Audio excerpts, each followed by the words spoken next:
দাদা আপনি কেমনে বললেন সামনে অটোতে? কেমনে বললেন? আপনারা না বলো, আপনারা তো রক্ষক, আপনি কেমনে বললেন? না না, আপনি সামনে কেমনে বললেন? একটু এই জায়গায় যদি একটা প্যাসেঞ্জার বলতো আপনি কি করতেন? কি করতেন?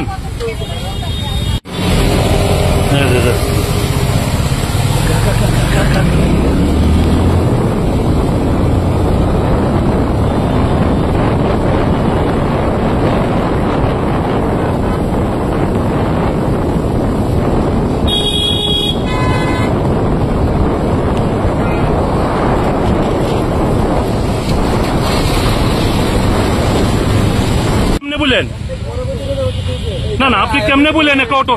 এটা যদি একটা পাবলিক বুথ আপনি কি করতেন? হ্যাঁ, সরিতে শেষ। আপনি বললেন যে কেন?